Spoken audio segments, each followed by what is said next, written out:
The city below Arthur Pendelton's corner office looked less like a metropolis and more like a circuit board, a sprawling network of pulsing lights, kinetic energy, and cold, hard data. It was 11:45 p.m. on a Tuesday, and the rain lashed against the floor-to-ceiling glass, distorting the skyline into a blurry impressionist painting of neon and shadows. Arthur stood by the window, a heavy crystal tumbler of sparkling water in his hand, feeling the vibrating hum of the skyscraper beneath his Italian leather loafers. He had done it. After 18 months of brutal negotiations, sleepless nights, and enough caffeine to stop a lesser man's heart, the acquisition of Omnitech was finalized. $4.2 billion. It was the crowning achievement of his career, the absolute apex of his empire. At 42, Arthur was a self-made titan in the tech industry, a man whose mind operated in algorithms and profit margins. But tonight, as the adrenaline of the kill began to slowly drain from his veins, an unexpected hollow sensation rushed in to take its place. He walked over to his massive mahogany desk, the surface completely barren except for a single, illuminated smartphone. He tapped the screen and dialed the only number pinned to his favorites. It rang 3 times before connecting. Arthur. The voice on the other end was a hushed, breathy whisper. Eleanor. We closed, Arthur said, unable to keep the exhausted triumph out of his voice. The Omnitech deal is signed. It's done. There was a pause on the line, just a fraction of a second too long, before she replied. That's wonderful, Arthur. Truly. I knew you would. I was thinking, Arthur continued, pacing back toward the window. I could have Thomas bring the car around. We could open that bottle of 96 DOM Perignon we've been saving. Or we could go out. The night is young. Oh, Arthur, I can't, Eleanor sighed, the sound laced with a practiced fragility. My migraine is absolutely blinding tonight. I've already taken my medication, and the room is spinning. I was just drifting off to sleep when you called. Arthur's shoulders slumped, the brief spark of celebratory warmth extinguishing in the cold, cavernous office. Right. Of course. I'm sorry to wake you, Elle. Rest up. I'll just see you tomorrow. Don't work too late. Good night, Arthur. The line went dead before he could say it back. Arthur stared at the phone for a long moment. He was a billionaire with the world at his fingertips, yet his own home felt like a museum where he was merely a tolerated patron. He slipped the phone into his tailored suit jacket, grabbed his cashmere overcoat, and headed for the private elevator. If his wife wouldn't celebrate with him, he would celebrate with the only other companion that had never let him down, the city itself. 30 minutes later, Arthur's chauffeured Maybach glided to a halt in front of an unmarked, charcoal gray door tucked away in a discreet cobblestone alley in the financial district. There was no sign, no velvet rope, only a polished brass keypad and a small camera lens. This was the Velvet Room, an ultra-exclusive, members-only sanctuary designed for the upper echelon of the city's elite, the politicians, the hedge fund managers, the titans of industry. Arthur paid a staggering annual fee for his membership, yet he hadn't stepped foot inside in over a year. He was simply too busy building his fortune to enjoy it. He bypassed the keypad. The concierge inside had already recognized his vehicle and the heavy oak door swung open. The air inside was thick with the scent of aged cedar, expensive Cuban cigars, and subtle, high-end colognes.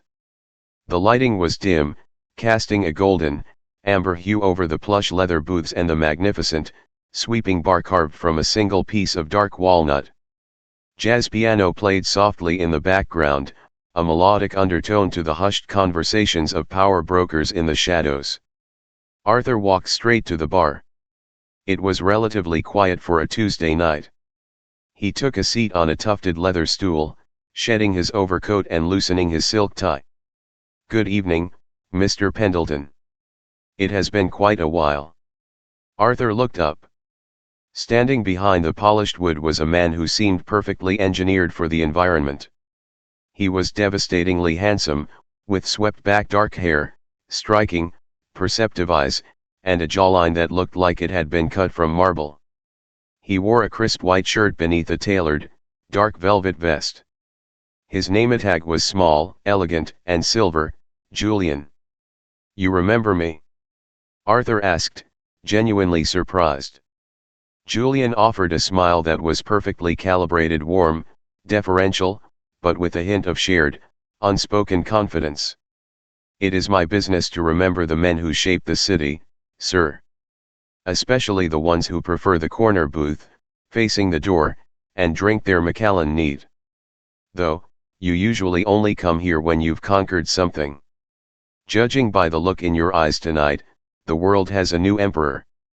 Arthur couldn't help but chuckle. The bartender was smooth. Almost too smooth, but tonight, Arthur didn't mind the flattery. "You're not wrong, Julian. The Omnitech merger went through." Julian's eyebrows rose in genuine or masterfully feigned appreciation. "A historic acquisition, Mr. Pendelton. That calls for something far better than the usual." Without waiting for permission, Julian turned to the top shelf, his hands moving with the grace of a stage magician. He retrieved a dusty, unmarked crystal decanter that Arthur knew was reserved for the most obscenely wealthy patrons.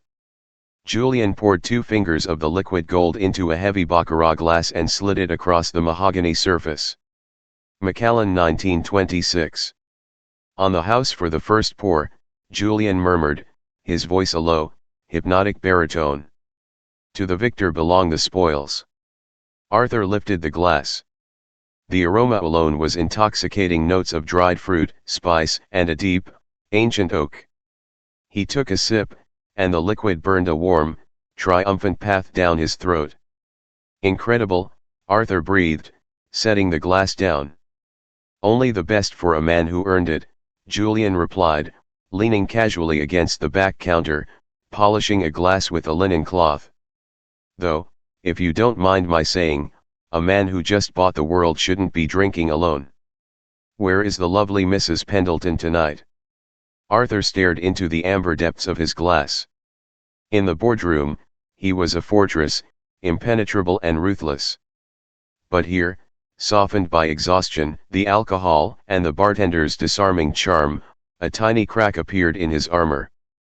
"Migraine," Arthur said, the word tasting bitter. "She's resting." "Building an empire takes time, Julian. Sometimes, by the time you've built the castle, you find you've forgotten how to live in it." Julian stopped polishing the glass, his expression shifting to one of profound empathy. "A tragedy of success, sir.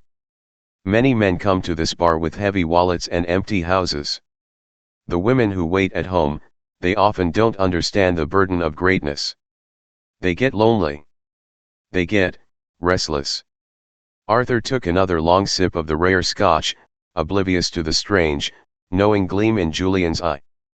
"I try to give her everything," Arthur mumbled, the alcohol beginning to loosen his tongue and blur the edges of his usually razor-sharp mind. "The houses, the cars, the jewelry. Last week, she lost a pair of diamond earrings I bought her in Milan. $250,000. She cried, so I told her I'd buy her another. Whatever it takes to keep her happy." "You are a generous man, Mr. Pendelton," Julian said smoothly, stepping forward to refill the glass, this time from a bottle that would cost Arthur a small fortune. "Perhaps too generous. Some people simply cannot appreciate the value of what is freely given." Arthur drank the second glass much faster than the first. He rarely drank at all, relying on a clear head to dominate his industry. But tonight, the floodgates had opened. He felt a rare, dizzying euphoria. The jazz music seemed louder, richer. The golden light of the bar felt like a warm embrace. For the next hour, he sat there, matching Julian drink for drink, though he failed to notice that Julian was subtly pouring himself ginger ale while pouring Arthur high-proof spirits.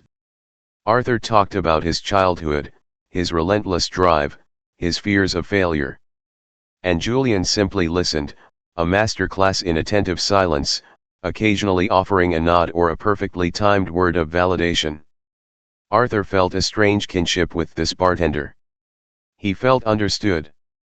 By 1:30 a.m., the room was distinctly tilting. Arthur's eyelids felt heavy, and his usually precise motor skills were significantly delayed. He slapped his hand on the mahogany bar, signaling defeat. "I need to go, Julian," Arthur slurred slightly, attempting to straighten his tie and failing. "My driver is waiting." "The bill, please." "Right away, sir." Julian tapped a discreet screen beneath the counter and presented a sleek, black leather folio. He opened it, revealing the itemized receipt. The total came to $1.250. Arthur blinked at the numbers. They seemed to swim on the crisp white paper. He reached into his breast pocket and pulled out his heavy, black titanium credit card, dropping it onto the tray. Julian processed the card and returned with the final slip, handing Arthur a heavy Mont Blanc pen. "Just a signature and a tip, sir, if you feel the service was adequate," Julian said, his voice maintaining that perfect, professional cadence. Arthur grabbed the pen, his grip clumsy. Adequate. The man had been a saint. He had listened. He had served the nectar of the gods. Arthur felt a surge of drunken, magnanimous generosity. He was a billionaire. What was money, anyway? He wanted to leave a tip that would make this bartender's year. He wanted to leave $1,000. A near 100% tip. He stared at the tip line. His brain commanded his hand to write a 1 followed by 3 zeros. He pressed the nib of the pen to the paper. He drew the 1. He drew a 0. He drew another 0. But in his heavily intoxicated state, his mind wandered back to the staggering figures of the Omnitech deal. Billions. Millions. Zeros upon zeros scrolling across spreadsheets. The pen kept moving on autopilot. He drew another 0. And then, just for good measure, his hand looped one more. $10. He scribbled his signature at the bottom in an illegible, frantic scrawl. He didn't even bother to do the math for the total line, simply pushing the leather folio back across the bar. "Keep it," Arthur mumbled, struggling to stand up from the stool. He leaned heavily on the bar for support. "You're a good man, Julian. A good man. Buy yourself something nice." Julian picked up the leather folio and glanced at the receipt. For a fraction of a second, the bartender's perfectly sculpted mask slipped. His eyes widened slightly as they locked onto the impossible number written on the tip line. $10,000. A sharp, predatory smirk flickered across his lips before he quickly composed himself, snapping the folio shut. "You are far too generous, Mr. Pendelton," Julian said, his voice dropping an octave, practically purring. "I assure you, this money will be put to very good use. Very good use indeed." "Don't mention it," Arthur waved a dismissive hand, turning unsteadily toward the exit. "Have a safe ride home to your wife, sir," Julian called out after him, turning back to the shelf to rearrange the bottles. Arthur pushed through the heavy oak doors and stepped out into the freezing, rain-swept alley. The cold air hit him like a physical blow, momentarily sobering him as he climbed into the warm, leather interior of his waiting Maybach. As the car pulled away from the curb, carrying the triumphant billionaire back to his silent, empty mansion, Arthur closed his eyes and drifted to sleep. He was completely oblivious to the fact that his careless, drunken generosity had just handed $10,000 directly into the hands of the man who would be spending the rest of the night wrapped in Eleanor Pendleton's arms. The heavy, soundproof doors of the Maybach sealed Arthur inside a sanctuary of Connolly leather and polished burled walnut, instantly cutting off the ambient roar of the financial district. Outside the tinted glass, the city was a blur of brake lights and neon signs, a chaotic world that Arthur usually viewed from the top down. Tonight, however, he felt as though he had been dragged down into the gutter, forced to play a dirty, unpredictable game with a man who poured drinks for a living. Arthur did not pour himself a drink from the car's crystal decanter. He didn't think he would ever touch alcohol again. The intoxicating high of the Omnitech acquisition had entirely evaporated, replaced by a cold, crystalline hyperfocus. His mind, trained to identify market inefficiencies and corporate vulnerabilities, was now running a merciless audit on his own life. Julian Vance. The name echoed in his mind like a malfunctioning line of code. It wasn't just the sheer audacity of the man keeping the $10,000 tip. It was the absolute lack of fear. A normal bartender would have stammered, apologized, or immediately called a manager when confronted by a billionaire. Julian had leaned in. Julian had gloated. He had practically flaunted his unexpected windfall, weaponizing it with his cryptic comments about a woman living in luxury but starved for real affection. And then there was the Rolex Daytona. Rose gold. Chocolate dial. An exquisite, rare timepiece that retailed for nearly $40,000, if you could even get off the wait list to buy one. A bartender making an hourly wage plus tips did not wear a rose gold Daytona, even with an accidental $10,000 bonus. Someone had gifted it to him. Someone with immense, disposable wealth. Someone like Eleanor, who had specifically pointed out that exact watch in vogue 3 months ago, murmuring about its masculine elegance. Arthur's jaw tightened, the muscles ticking rhythmically beneath his skin.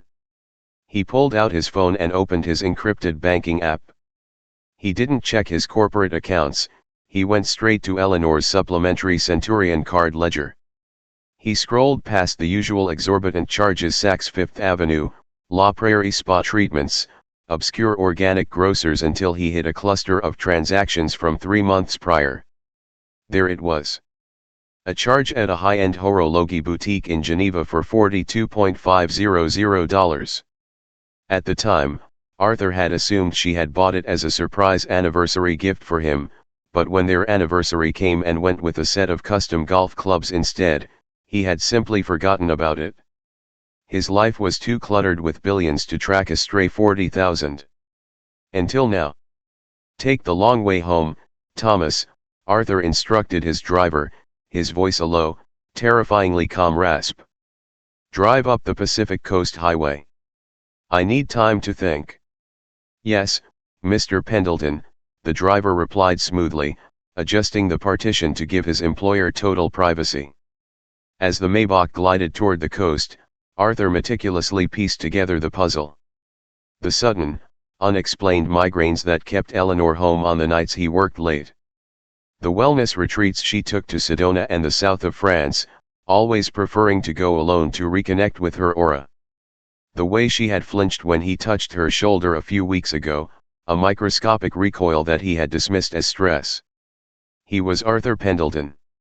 He had built a tech empire by anticipating his rivals' moves 10 steps in advance. How had he been so utterly blind to the enemy sleeping in his own bed? It was past 7 in the evening when the car finally pulled through the towering wrought iron gates of his estate in Bel Air. The mansion was a sprawling masterpiece of modern architecture, all sharp angles, floor-to-ceiling glass, and imported Italian marble, surrounded by manicured hedges that looked like they had been trimmed with a laser. It was a fortress. But as Arthur stepped out of the car and looked up at the glowing windows of the master suite, it felt like a beautifully decorated tomb. He entered the grand foyer. The house was dead silent, save for the subtle hum of the central climate control. "Maria!" Arthur called out, tossing his keys onto the silver tray by the door. The head housekeeper appeared from the hallway, wiping her hands on an immaculate apron. "Good evening, Mr. Pendelton. Mrs. Pendelton is upstairs in the reading room. Shall I have chef prepare your dinner?" "No, Maria. Thank you. You and the staff can go home for the night. I won't be needing anything else."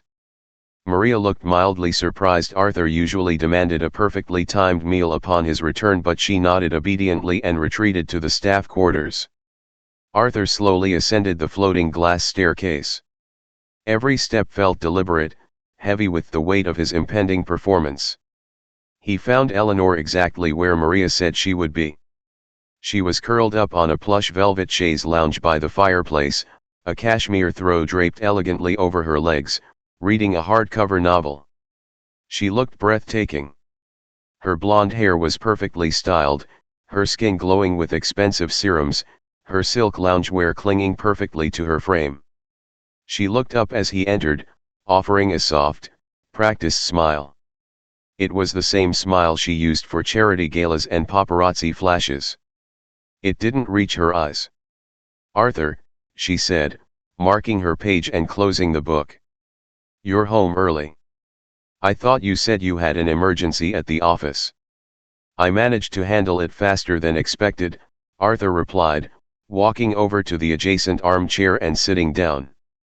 He kept his posture relaxed, casually crossing one leg over the other. "It turned out to be a minor accounting error.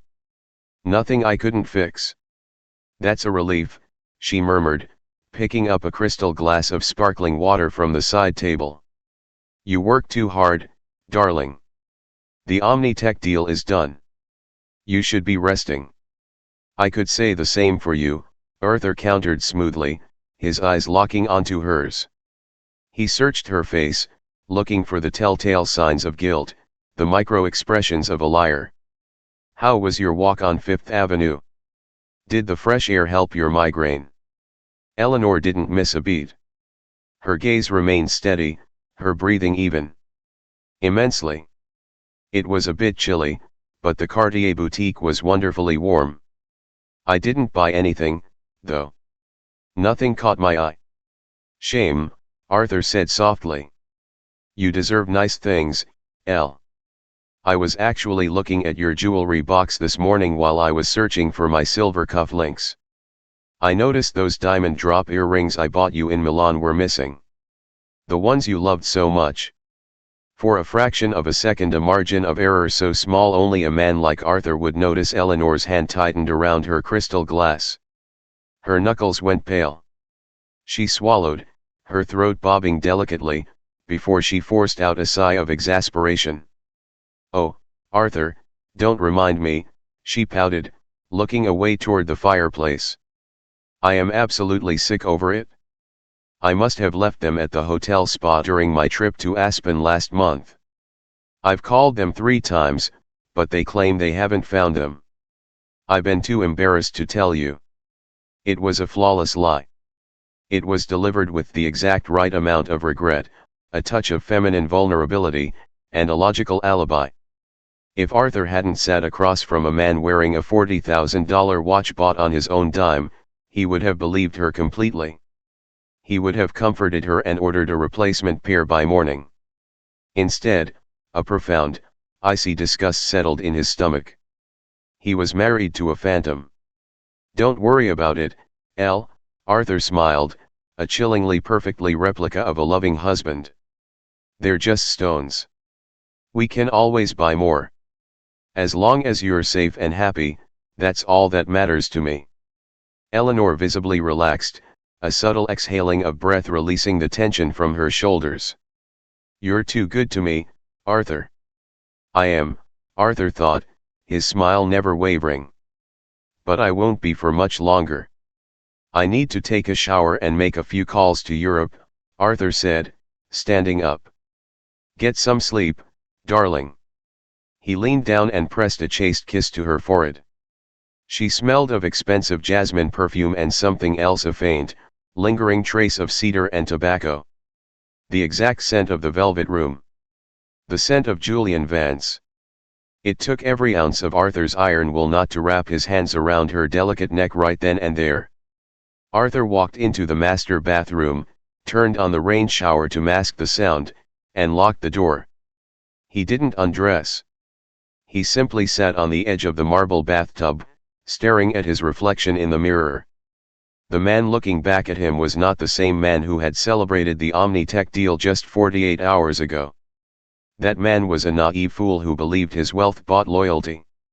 The man in the mirror now was a ruthless architect of destruction. He stayed in the bathroom for an hour, drafting his battle plan. He would not confront her. A messy divorce with accusations of infidelity would become tabloid fodder, driving down his company's stock and giving Eleanor leverage to demand a massive settlement for emotional distress under California's community property laws. No, he needed absolute proof. He needed to corner them so completely that Eleanor would have no choice but to sign away everything to avoid total social and financial annihilation. Arthur spent the rest of the night in his private study on the ground floor. He drank black coffee and paced the length of the Persian rug. The silence of the mansion was deafening. Every tick of the grandfather clock in the corner felt like a hammer striking an anvil. He was a man accustomed to instant results, to moving markets with a single phone call.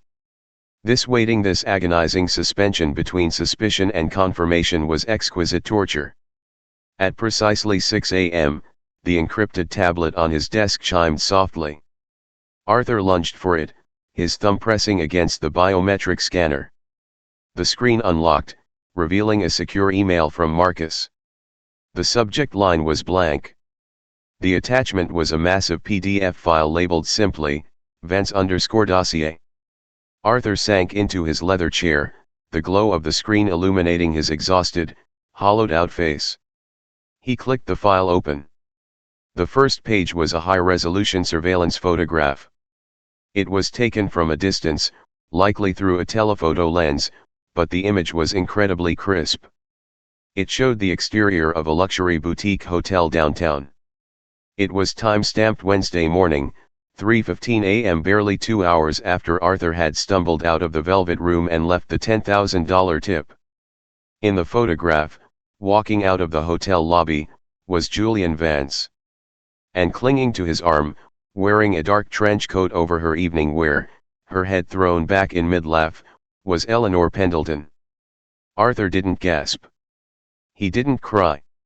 He simply let out a long, slow breath as a terrifying calmness washed over him. The audit was complete. The deficit had been identified. Now, it was time to collect the debt. The sun crept over the horizon, casting long, pale rays of morning light through the floor-to-ceiling windows of Arthur's private study. The digital clock on his desk read 6:45 a.m. He had not slept a single second. Before him, illuminated by the harsh, artificial glare of his encrypted tablet, was the complete and unvarnished truth of his marriage.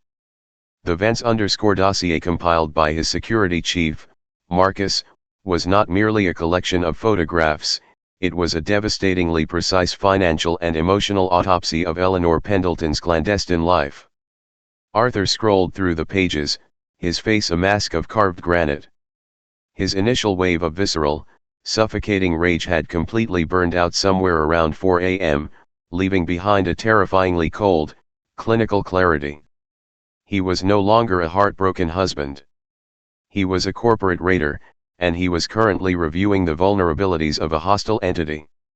The dossier detailed a parasitic relationship that was almost poetic in its audacity. Julian Vance was not just a handsome bartender, he was a highly sophisticated grifter.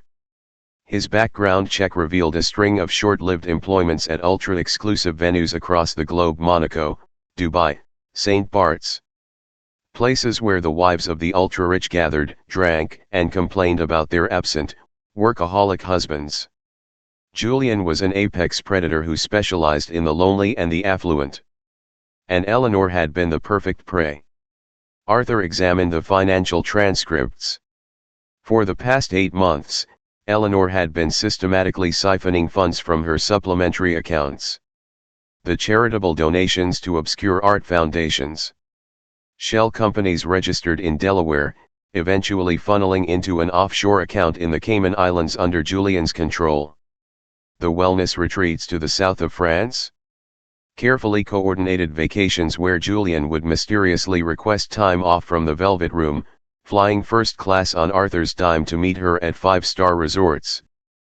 But the most damning piece of evidence, the one that made Arthur's lip curl into a silent snarl, was the receipt from a high-end pawnbroker in the Diamond District. 3 months ago, Eleanor had pawned a set of antique emeralds that had belonged to Arthur's late mother, claiming to Arthur she had placed them in a secure bank vault for safekeeping. The payout from the pawnbroker was exactly $45.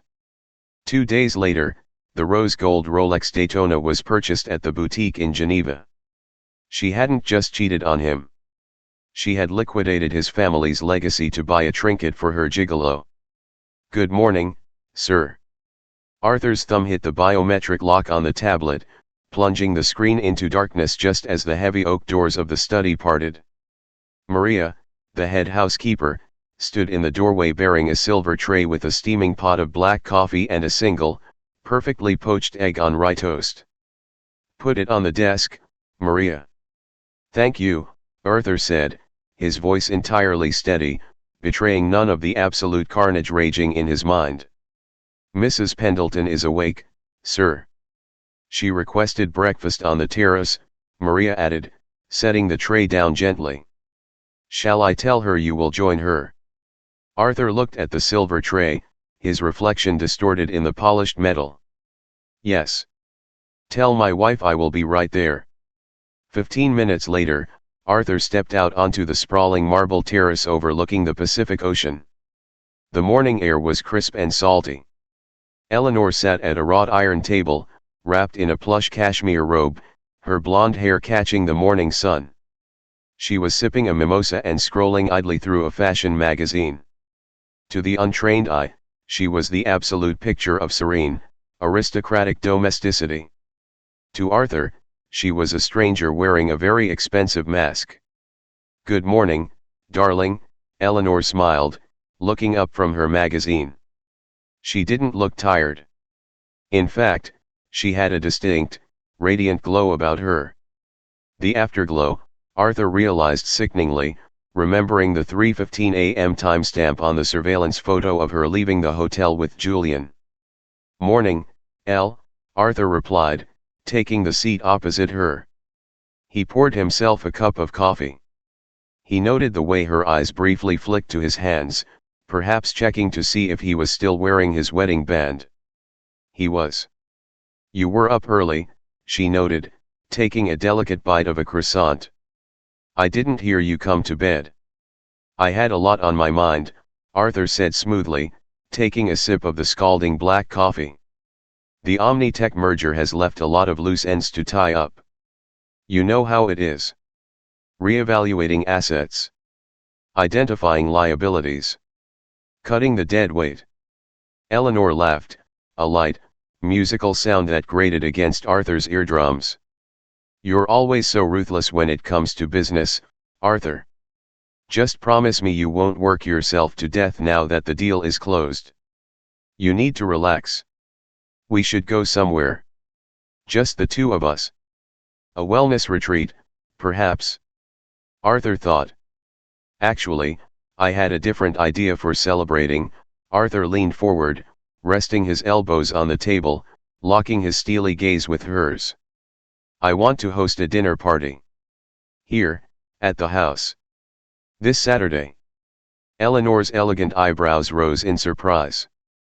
Arthur rarely hosted at the estate, he preferred the controlled environments of private restaurants or country clubs.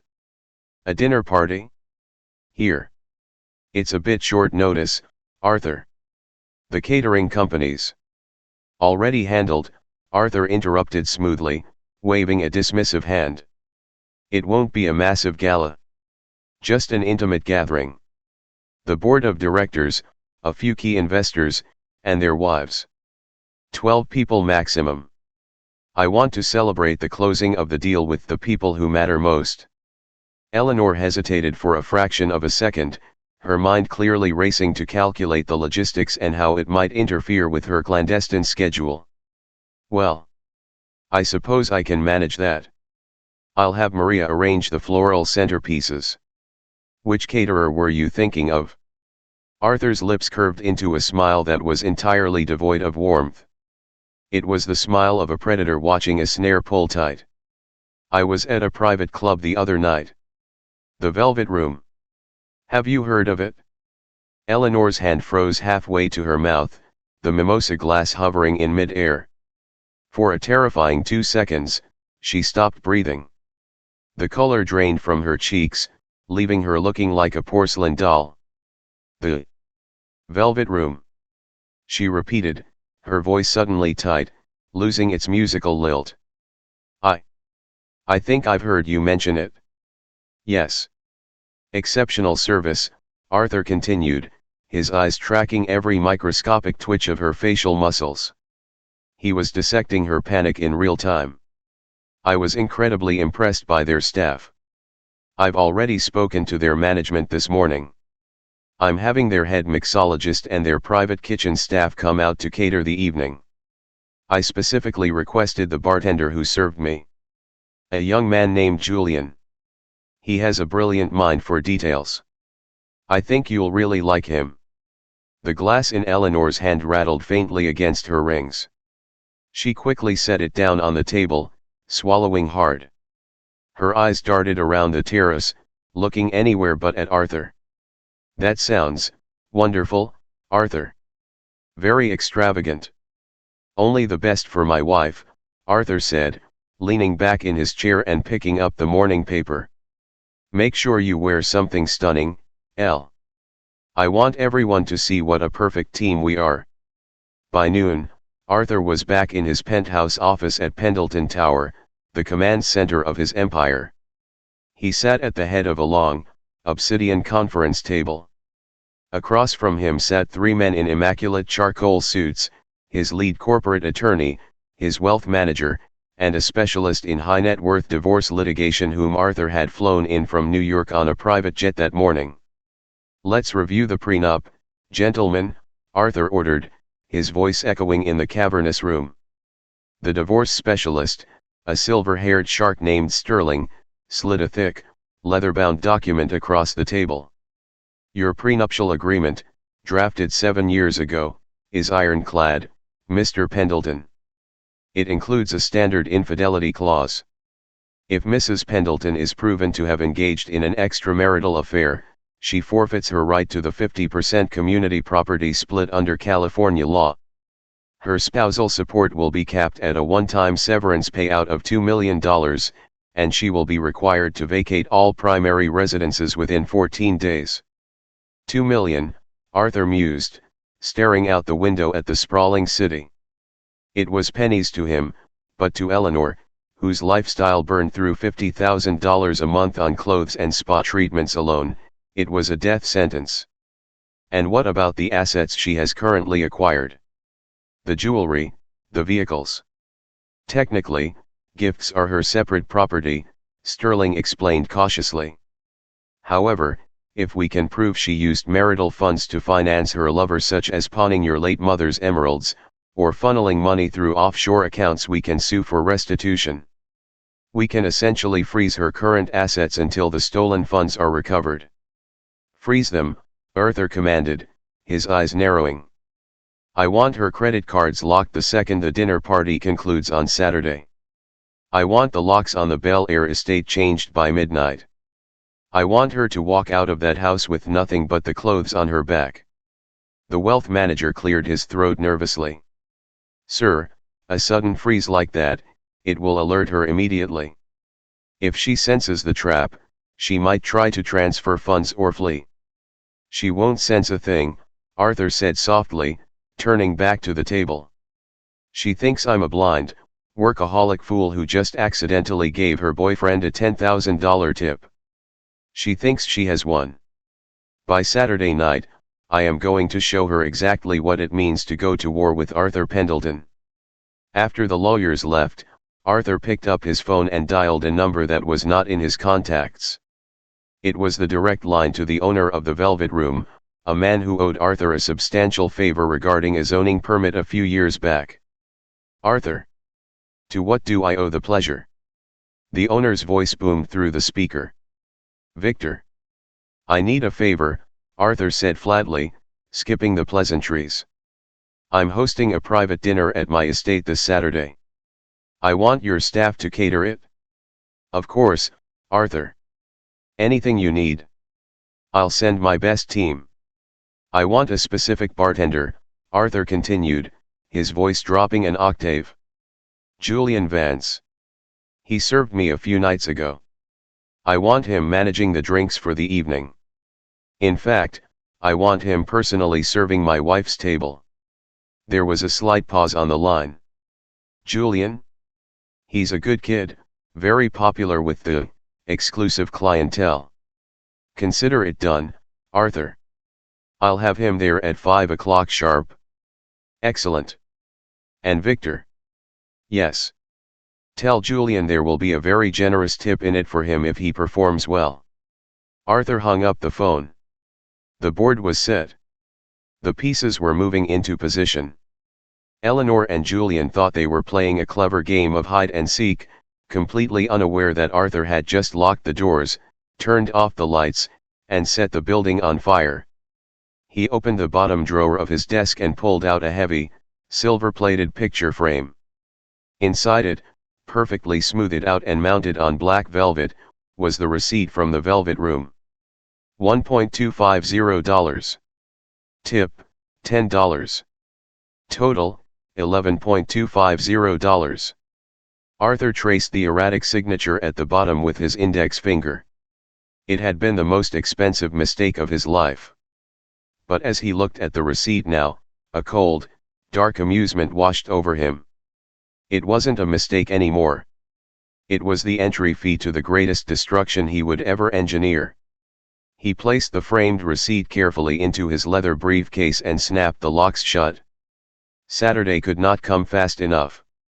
Saturday evening arrived draped in a velvet shroud of unseasonable, torrential rain, a fittingly dramatic backdrop for the psychological execution Arthur Pendelton had meticulously engineered. Inside the Bel Air estate, however, the atmosphere was one of stifling, glittering warmth. A fire roared in the grand hearth of the formal dining room, casting flickering shadows against the dark mahogany walls and the staggering crystal chandelier that hung suspended above a table set for 12. Arthur stood before the full-length mirror in his dressing room, his hands moving with mechanical precision as he adjusted the knot of his black silk bow tie.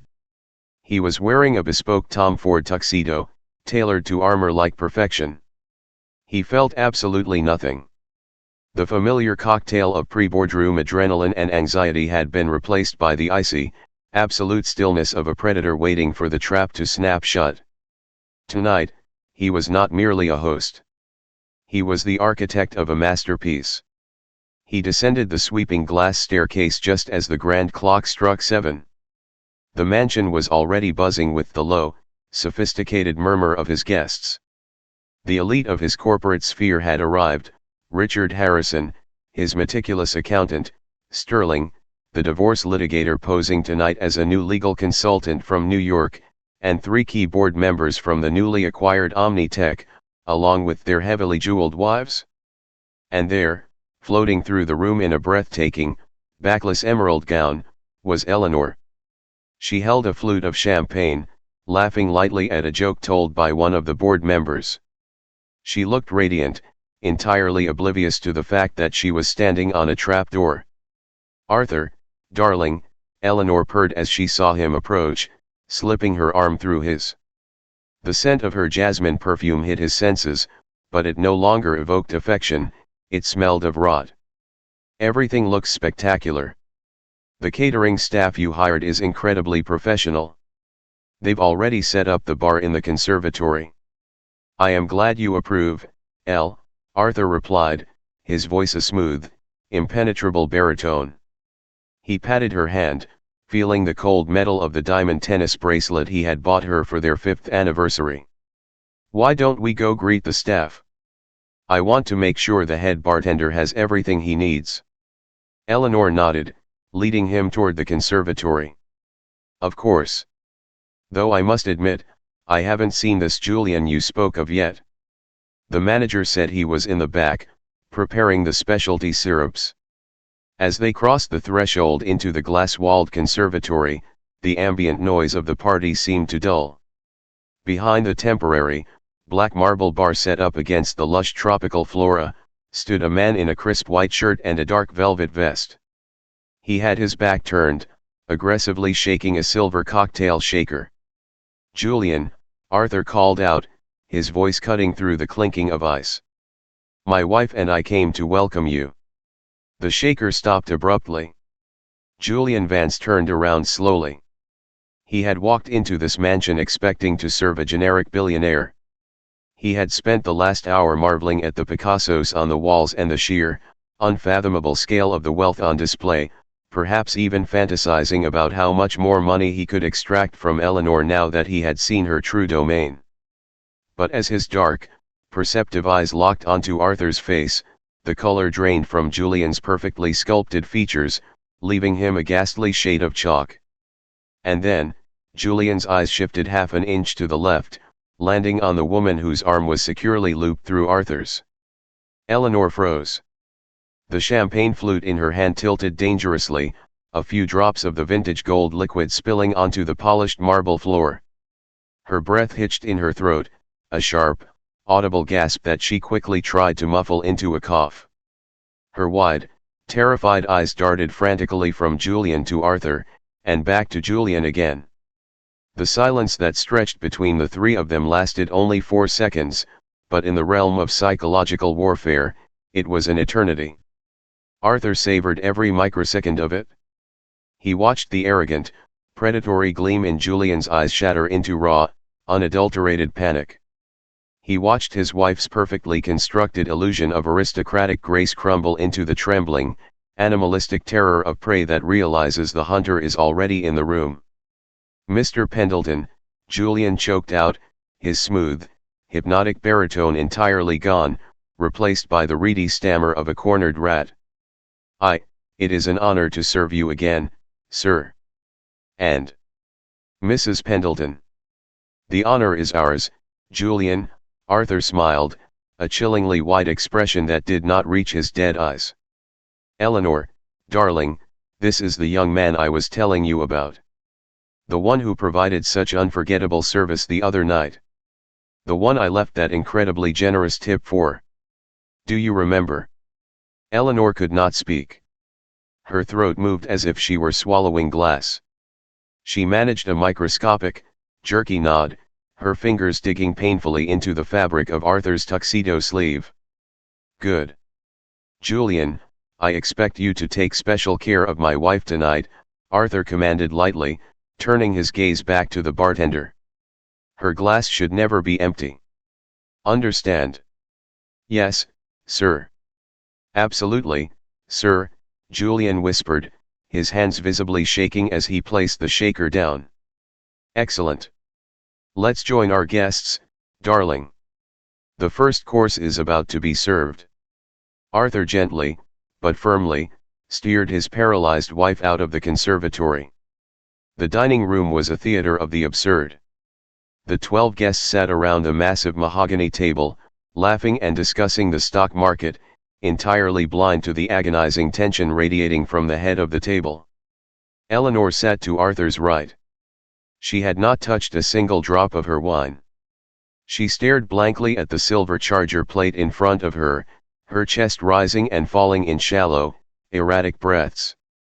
Every time the heavy dining room doors swung open and Julian appeared carrying a tray of drinks, Eleanor physically flinched. Arthur, however, was in his element. He dominated the conversation, steering the topics with the ruthless precision of a maestro conducting a symphony of terror. You know, Richard, Arthur projected his voice down the table to his accountant, just as Julian leaned in to pour water into Eleanor's glass. Julian's hand was trembling so violently that the crystal pitcher clinked against the rim of her goblet. I was thinking about our audit the other day. About misplaced assets. Richard, entirely clueless to the subtext, adjusted his glasses. Yes, Arthur. We run a tight ship, but human error is always a factor. Indeed, Arthur mused, leaning back in his chair and swirling his cabernet. He locked eyes with Julian, who was frozen behind Eleanor's chair. But I've found that it's rarely just an error, is it? Sometimes it's theft masquerading as an accident. A parasite attaching itself to a healthy host, draining its resources while offering absolutely nothing of value in return. Eleanor let out a sharp, choked noise, covering her mouth with her linen napkin. Are you all right, darling? Arthur asked, turning to her with mock concern. You look pale. Is the migraine returning? I'm fine, she rasped, a bead of cold sweat trailing down her temple. Just a little warm in here. Julian, Arthur snapped his fingers. The bartender flinched violently. My wife is warm. Bring her some ice water. And make sure you don't drop the glass. I despise clumsiness. The dinner progressed through its excruciating courses. Seared scallops. Wagyu beef. With every dish, Arthur tightened the screws. He spoke at length about his philosophies on loyalty, about how he dealt with corporate espionage, and about how he mercilessly crushed competitors who tried to take what belonged to him. By the time the plates were cleared for dessert, the atmosphere in the room had shifted. Even the oblivious board members were beginning to sense the dark, oppressive energy suffocating the room. The laughter had died down. Sterling, the divorce lawyer, simply sat back, sipping his espresso, watching the execution unfold with professional admiration. Ladies and gentlemen, Arthur suddenly stood up, tapping his heavy silver spoon against his crystal wine glass. The sharp ringing silenced the room completely. The kitchen doors opened, and the catering staff filed in, carrying plates of bitter dark chocolate tart. Julian was among them, looking pale, exhausted, and desperate to escape. Before we enjoy dessert, I want to propose a toast, Arthur announced, his voice echoing in the cavernous space. He looked around the table, his gaze lingering on the wealthy, powerful faces of his colleagues, before finally resting on Eleanor. This week, we closed the Omnitech deal. It was a triumph of diligence, intelligence, and most importantly, an understanding of true value. But tonight, I don't want to talk about corporate acquisitions. I want to talk about personal investments. Arthur reached into the breast pocket of his tuxedo jacket. We all know that a poor investment can ruin a man. You put your capital, your trust, and your time into an asset, expecting a return. Expecting loyalty. Arthur's eyes shifted from Eleanor to Julian, who had just placed a dessert plate down at the far end of the table and was trying to back away into the shadows. Julian. Step forward, please. The room went dead silent. The guests turned in their chairs, looking confusedly at the pale, sweating bartender. Julian froze, his eyes wide with terror, trapped in the crosshairs of a billionaire's wrath. Slowly, agonizingly, he stepped into the light of the chandelier. When I visited the Velvet Room on Tuesday night, Arthur continued, his voice dropping to a dangerously quiet register, I accidentally left this young man a rather exorbitant tip. $10,000, to be exact. A murmur of shock rippled through the guests. Richard, the accountant, nodded solemnly, validating the story. Now, a man with integrity would have corrected the drunken mistake of his patron, Arthur said, taking a step toward Julian. But Julian here is not a man of integrity. He is an opportunist. He kept the money. He used it to pay off his debts, and he used it to buy a very expensive gift for a woman he claimed to love. A woman who, according to him, was living in luxury but starved for affection. Eleanor let out a muffled sob, burying her face in her trembling hands. The guests stared at her, the horrific realization slowly dawning on their faces. The air in the room became incredibly thin. Arthur pulled his hand out of his jacket pocket. He was holding a sleek, silver-plated picture frame. Inside it, mounted on black velvet, was the receipt. He walked over to Julian and shoved the heavy frame flat against the bartender's chest. Julian instinctively grabbed it, his hands shaking so badly he nearly dropped it. Consider that your official severance package, Julian, Arthur whispered, though the silence in the room amplified his voice for all to hear. Because as of this morning, Victor has terminated your employment at the Velvet Room. Furthermore, I have ensured that every private club, high-end restaurant, and luxury hotel from Los Angeles to New York has your photograph. You will never pour another drink in a respectable establishment in this country again. Now, Get out of my house before I have my security team throw you through the front window. Julian didn't say a word. He clutched the silver frame, his face a mask of total defeat and humiliation. He turned on his heel and fled the dining room, the heavy oak door slamming shut behind him with the finality of a gunshot. Arthur turned around. The table of billionaires and board members sat in stunned, breathless silence. Nobody dared to move. Arthur walked slowly back to the head of the table. He picked up a thick, manila envelope that had been resting beneath his napkin the entire evening. He walked over to Eleanor, who was now weeping openly, her makeup streaking down her face, the illusion of her perfect life entirely shattered. He dropped the envelope onto her silver charger plate with a heavy, sickening thud. "And as for my bad investments," Arthur said, his voice entirely devoid of emotion, looking down at the woman he had married. "I liquidate them." Eleanor stared at the envelope. Printed boldly across the front were the words, "Petition for dissolution of marriage." "Sterling, here is my litigation counsel," Arthur gestured to the silver-haired lawyer, who offered a brief, grim nod. "The papers detail your absolute forfeiture of all marital assets under the infidelity clause of our prenuptial agreement. My security team has already packed 2 suitcases of your personal clothing. They are waiting for you in the foyer. Your credit cards have been deactivated. Your vehicle access has been revoked. A taxi has been called to take you to a motel downtown. I suggest you sign those papers before Monday morning, Eleanor, or I will publicly release the financial records of how you pawned my mother's jewelry to fund your gigolo." Eleanor looked up at him, her eyes red and pleading. "Arthur, please. 10 years. We've been married 10 years. You can't just throw me out into the rain. I have nowhere to go." Arthur looked down at her. He saw the tears, the desperation, the absolute ruin he had orchestrated.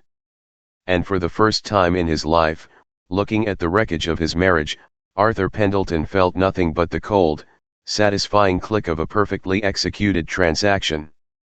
"You should have thought about the weather," Arthur replied smoothly, adjusting his cuffs, "before you decided to steal from the man who bought the umbrella." He turned his back on her, looked at his stunned guests, and raised his glass. "Please, everyone. Don't let this spoil the evening. Eat your dessert.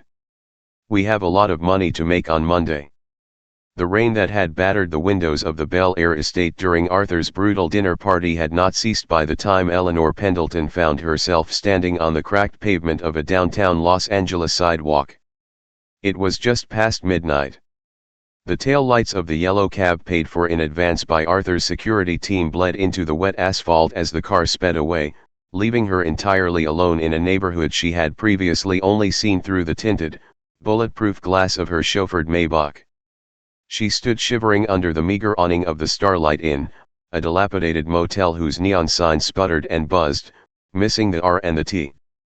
At her feet sat 2 matching Louis Vuitton suitcases. Inside them were a few cashmere sweaters, some designer jeans, and basic toiletries. Arthur's men had packed them with military efficiency, ensuring not a single piece of jewelry, no designer handbags, and nothing of pawnable value made it into the luggage. Eleanor pushed open the glass door of the lobby. The air inside smelled stale, a sickening mix of cheap pine cleaner and old cigarette smoke. The night clerk, a teenager with headphones around his neck, barely looked up from his phone as she approached the plexiglass window. "Reservation under Pendelton," Eleanor said, her voice raspy from hours of crying. She pulled her silk trench coat tighter around herself, suddenly painfully aware of how ridiculous she looked in a bespoke emerald evening gown inside a 2-star motel. The clerk tapped a few keys on a yellowed keyboard. "Yeah. Room 114. Ground floor, around back. Key cards activated for 3 nights. After that, it's $80 a night." Eleanor took the plastic card with trembling fingers. She grabbed the handles of her heavy suitcases and dragged them out into the rain. Room 114 was a sensory nightmare for a woman accustomed to Egyptian cotton and panoramic ocean views. The carpet was a murky, stained brown, the bedspread was thin and stiff, and the only light came from a single, flickering bulb in the bathroom. She collapsed onto the edge of the mattress, the springs groaning in protest. She pulled out her gold-plated smartphone. Her hands shook violently as she dialed Julian's number. It went straight to voicemail. She dialed again. And again. On the fifth try, a groggy, irritated voice answered. "What?" Julian snapped. The smooth, hypnotic baritone he used to woo her was entirely gone, replaced by the harsh, abrasive tone of a man whose life had just been detonated. "Julian, it's me," Eleanor choked out, tears instantly welling up again. "Arthur threw me out. He knew everything. He had the lawyers there. They took my cards, my cars, everything. I'm at this awful motel downtown. You have to come get me." There was a long, suffocating silence on the line. The sound of passing traffic filtered through Julian's end of the phone. "Come get you." Julian let out a bitter, hollow laugh. "With what, Eleanor? I don't have a car. And I sure as hell don't have a job anymore, thanks to your psycho husband. Do you have any idea what he did? He didn't just fire me. He blacklisted me. I received 3 texts on my way home from managers at other clubs. I'm radioactive in this city. I can't even get a job pouring cheap beer at a dive bar right now. But the money," Eleanor pleaded, desperation clawing at her throat. "The $10,000 Arthur gave you. We can use that. We can get a nice apartment. We can start over. We love each other, Julian." "You said so." Julian sighed, a heavy, exhausted sound. The illusion he had so carefully crafted was peeling away, revealing the cold, calculating opportunist beneath. "Eleanor, wake up. That 10 grand is gone. I owed 5,000 to a bookie in Vegas, which I paid off yesterday morning. The rest went to rent, groceries, and that damn Rolex you practically begged me to buy. I have maybe $800 left to my name. Then sell the Rolex." Eleanor cried, her voice echoing off the thin walls of the motel room. "Pawn it? It's worth 40,000. Without the box and papers, from a guy walking off the street looking desperate? A pawn shop will give me 10 grand for it, tops," Julian snapped back. "And I need that money to survive until I can figure out how to get out of this state. Look, Eleanor. I'm sorry. I really am. But you were the one with the safety net. You were the one with the billionaire husband. I was just the guy serving the drinks. I can't support you. Julian, please. Don't do this. Don't leave me here," she begged, dropping to her knees on the filthy carpet, the emerald gown pooling around her in a tragic, useless display of wealth she no longer possessed. "I have to go, Eleanor. Don't call this number again. I'm tossing the SIM card tomorrow." The line went dead. Eleanor stared at the screen until it went black. The silence of the cheap motel room pressed down on her, heavy and suffocating. She had gambled a multi-billion-dollar empire for a thrilling, clandestine romance, and she had lost absolutely everything. She curled into a ball on the stained floor, still wearing her diamond tennis bracelet, the only thing Arthur had forgotten to demand back, and wept until there were no tears left. 3 weeks later, the dust had settled over the Los Angeles skyline, but the landscape of Arthur Pendelton's life was forever altered. The divorce proceedings were not a battle, they were a massacre. Eleanor, completely cut off from funds and unable to afford a lawyer who could go toe-to-toe with Sterling, had surrendered entirely. She signed the papers Arthur presented. She accepted the $2 million severance payout, which, after taxes and the immediate repayment of the $45,000 she had stolen to buy the Rolex, left her with a sum that would barely sustain her accustomed lifestyle for a year. Julian had kept his word. He had vanished. Rumor had it he had pawned the watch and fled to Miami, hoping Arthur's blacklist didn't stretch to the East Coast. Eleanor had rented a modest, two-bedroom apartment in the valley. She was learning to shop at standard grocery stores, learning to clean her own bathroom, and learning the bitter, agonizing lesson of irrelevance. The charity board stopped calling. The gala invitations ceased. Without Arthur's black card, she was no longer a queen, she was just a ghost haunting the aisles of discount department stores. Meanwhile, Arthur sat at the absolute pinnacle of his world. It was a Friday evening. The Omnitech integration was running ahead of schedule, projecting a quarterly profit margin that had Wall Street analysts practically frothing at the mouth. Pendelton stock was up 22%. His net worth had climbed by another $500 million in the span of a single month. He was, by every metric society cared about, the undisputed victor. Arthur poured himself a glass of sparkling water. He hadn't touched a drop of alcohol since that fateful night at the Velvet Room, and stood by the massive floor-to-ceiling windows of his Bel Air mansion. The house was immaculate. Maria and her staff kept every surface polished to a mirror shine. The floral centerpieces were fresh, the temperature was perfectly regulated, and the security systems were impenetrable. Yet, as Arthur looked around the grand, echoing living room, a profound, chilling realization began to take root in his chest. He had designed a perfect fortress. He had built walls of titanium, contracts, and billions of dollars to keep the world out, to protect himself from failure, from theft, from betrayal. He had successfully excised the cancer from his marriage with surgical, ruthless precision. He had punished those who wronged him and secured his empire. But the fortress was empty. Arthur walked slowly through the mansion. He passed the formal dining room, where the ghosts of the dinner party still seemed to linger in the shadows. He passed the conservatory, where the marble bar had been dismantled and removed. He walked up the floating glass staircase and stepped into the master suite. The bed was perfectly made. Eleanor's vanity was entirely cleared off, leaving only the polished wood surface. The walk-in closet, once bursting with silks, furs, and designer labels, was half empty, echoing with his own solitary footsteps. He sat on the edge of the bed.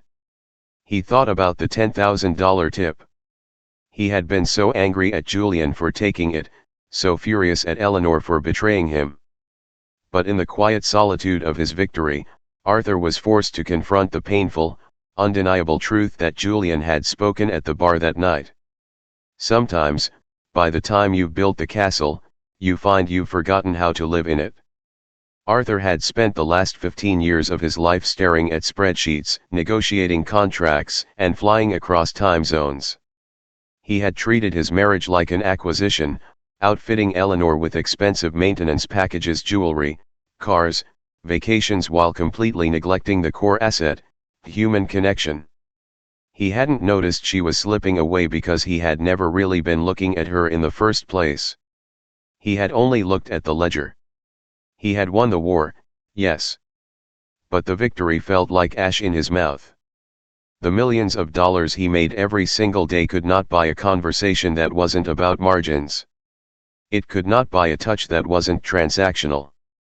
He was the richest man in the cemetery. Arthur stood up. He walked to his dresser and opened the bottom drawer.